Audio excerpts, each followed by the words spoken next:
everyone, and welcome to the latest Chaplaincy update.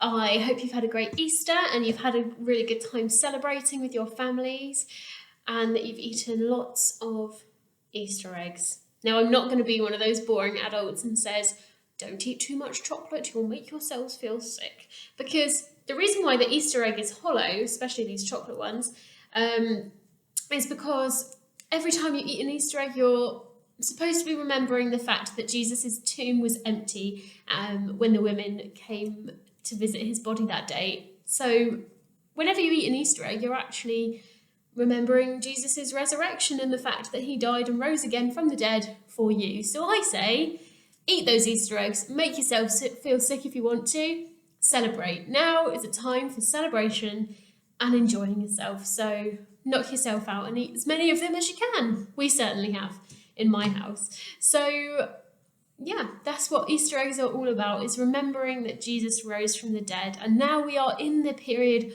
of time that we call Easter. If you think that Easter is just that one day on Sunday, then you would be mistaken. Easter is actually just as long as Lent. It's 40 days from Easter to Sunday until Pentecost.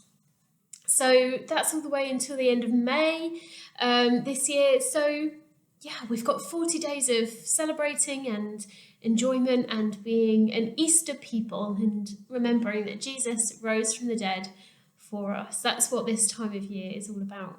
And because that's what this time of year is all about, that's also what we're hearing in the readings at Mass at the moment, is all about what happened after that first Easter day, the first day that Jesus rose from the dead. What happened after that? And that's what we're hearing about in the Gospels. I just wanted to read this one extract for you from John's Gospel, which we hear during this week's readings at Mass. On the evening of that first day of the week, when the disciples were together, with the doors locked for fear, Jesus came and stood among them and said, "Peace be with you." The disciples were locked in a room because they were scared. They had locked themselves away. They thought they were going to be killed and put to death just like Jesus was. So they had locked themselves away.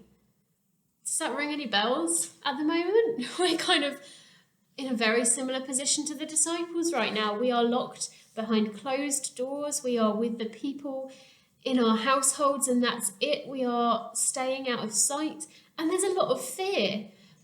But it's in that time that Jesus came and sat among the disciples and spread his message of peace and hope. So perhaps when we are feeling a bit like the disciples, locked away because of fear, we need to look for Jesus and listen to his message of peace at this time.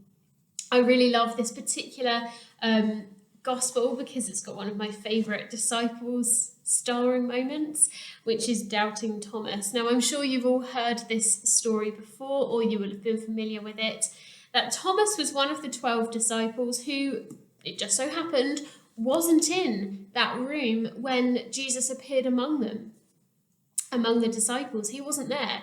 So when he came back and all the disciples were so excited and telling him about Jesus and saying, Jesus is alive again, Jesus is here, Thomas was there and was saying, unless I put my hand in his side where they cut him, I don't believe it. I don't believe he's alive again. Unless I put my finger in the wounds where the nails went through his hands, I don't believe that he's come back from the dead.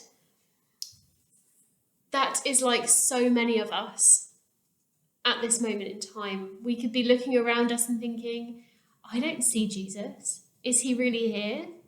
How many of us can honestly say that we've been like doubting Thomas in the last few weeks or the last few months, looking around thinking, I do not see Jesus here, and I'm really struggling to believe that he's alive.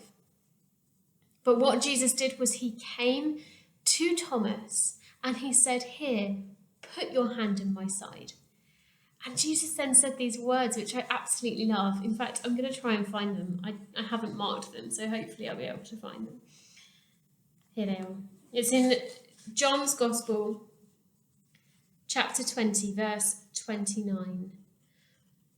Because you've seen me, you have believed. But blessed are those who have not seen and yet believe. That's us. Jesus is talking about us right now. How cool is that? That Jesus is there, he's alive, he's risen from the dead. Our Lord Almighty is there talking about you and me, saying that if we believe in him and his resurrection, even though we don't see him with our eyes, then we are the ones that are blessed. We are the ones that have a peaceful household. We are the ones that have peace upon us because Jesus is with us, even though we don't see him with our eyes. So this week, what I'd ask you to try and do is look for those moments where you see Jesus. Now, it might not be, well, it probably won't be that you'll see his physical body, but how else can we see him? We can see him in the acts of kindness of those around us. We can see him when we look in the faces of the people we love. We can see him when we read our Bible or say our prayers or light a candle and we have a moment of still and calm. Look for those moments when Jesus is with you and saying, "Peace be upon you," because those are the moments that are truly blessed. Have a good week, everybody, and stay safe. Bye.